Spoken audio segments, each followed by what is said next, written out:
এটা নাই আর প্রশ্নবোধক চিহ্ন নেই, তাই তো? প্রশ্নবোধক চিহ্ন যদি থাকে তখন আমরা কি করব, ভেবে নাও এটা নাই আর প্রশ্নবোধক চিহ্ন নাই। সাবজেক্ট তারা ফুটবল খেলছে, প্রেজেন্ট কন্টিনিউয়াস টেন্সের আমি কেন বললাম যে এটা প্রেজেন্ট কন্টিনিউয়াস টেন্স হবে, এই যে লাস্টে যে শব্দটা রয়েছে অর্থাৎ ক্রিয়া রয়েছে বা ভার্বটা পড়ে বোঝা যাচ্ছে যে খেলছে, অর্থাৎ খেলা শেষ হয়ে যায়নি। যদি কোনো বাক্যের শেষে খেলছে, পড়ছি, খাচ্ছি, ঘুমাচ্ছি, চলছি, লিখছি, পড়ছি এই ধরনের শব্দ যদি থাকে তখন আমরা নিঃসন্দেহে বলবো যে এটা হচ্ছে present continuous tense.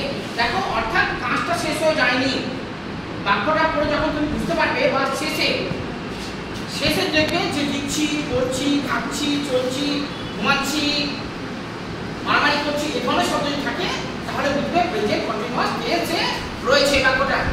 Present continuous টেন্সে লেখার জন্য কি করতে হবে আমাদের?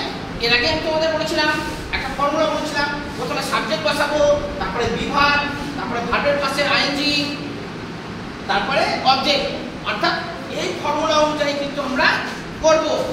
দেখো তারা ফুটবল খেলছে, এখন এটা কিন্তু নাই আর এটা নাই। সাবজেক্ট কি?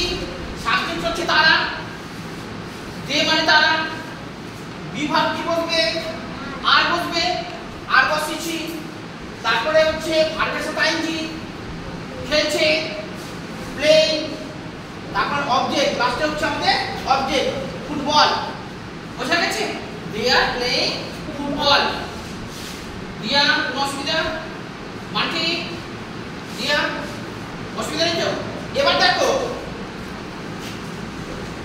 এবার আমরা প্রশ্নবোধক চিহ্নে রূপান্তরিত করব। এবার প্রশ্নবোধক চিহ্নটা আছে, তারা কি ফুটবল খেলছে? তারা কি ফুটবল খেলছে? অর্থাৎ প্রশ্ন তৈরি হচ্ছে না, তারা কি ফুটবল খেলছে, খেলছে বা খেলছে না, তারা কি ফুটবল খেলছে, এটাকে আমরা প্রশ্নবোধক চিহ্নে রূপান্তরিত করব। যদি কোশ্চেন মার্ক থাকে প্রশ্নবোধক চিহ্নে রূপান্তরিত করতে হয়, তখন আমরা কি করব? এই যে বিভাগ রয়েছে প্রেজেন্ট কন্টিনিউয়াস টেন্সে আছে, সাবজেক্ট, বিভাগ, ভার্বের সাথে আইএনজি যোগ করব, আর লাস্টে হচ্ছে অবজেক্ট। যখন প্রশ্নবোধক চিহ্নে রূপান্তরিত করছি আমরা, তখন কি করব? আমরা বিভাগটাকে সাবজেক্টের আগে বসিয়ে দেব। বোঝা গেছে? তখন কি করব? প্রথমে বিভাগ, শুধু বি লিখলাম, ঠিক আছে, বিভাগ, তারপরে হচ্ছে সাবজেক্ট, তারপরে হচ্ছে ভার্বের সাথে আইএনজি যোগ আইএনজি, আর লাস্টে হচ্ছে আমাদের অবজেক্ট। বোঝা গেছে? শুধুমাত্র আমরা কি করলাম? এই বিভাগটাকে সাবজেক্টের আগে বসিয়ে দিলাম। বোঝা গেছে? এই জায়গাটাকে নিয়ে এখানে লিখে দেব, ঠিক আছে? প্রথমে বললাম আমরা বিভাগ, বিভাগ, তারপরে বসাবো আমরা কি বসাবো? হ্যাঁ, সাবজেক্ট, সাবজেক্ট,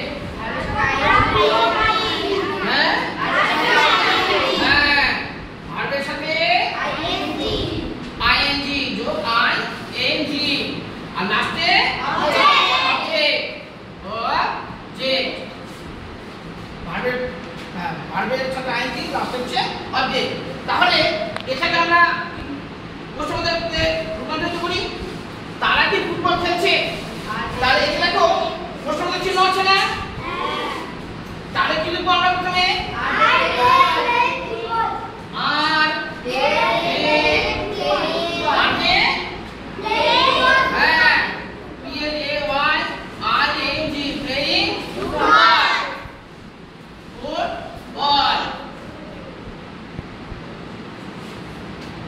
কিছু ভুল বললাম আমি? হ্যাঁ, এখানে অবশ্যই প্রশ্নবোধক চিহ্ন বসাতে হবে, কোশ্চেন মার্ক। বোঝা গেছে? দেখো আমি কি করলাম, এখানে নিয়ে চলে আসলাম না, অর্থাৎ বিভাগটাকে আমি আগে নিয়ে চলে এসেছি। দেখো প্রশ্নবোধক এর রূপান্তরিত করার জন্য ইন্টারোগেটিভে আমরা কি করছি? বিভাগটাকে আগে বসাচ্ছি, তারপরে সাবজেক্ট বসাচ্ছি, তারপরে ভার্বের সাথে আইএনজি যোগ করছি, লাস্টে হচ্ছে আমাদের অবজেক্ট। বোঝা? যখনই প্রশ্নবোধক চিহ্ন থাকবে এটা অবশ্যই দেবে। আর আমরা কি করব, সিম্বল থেকে নিয়ে জাস্ট আমরা বিভাগটাকে সাবজেক্টের আগে বসিয়ে দেব। মনিকা, মনিকা তো তাই তো?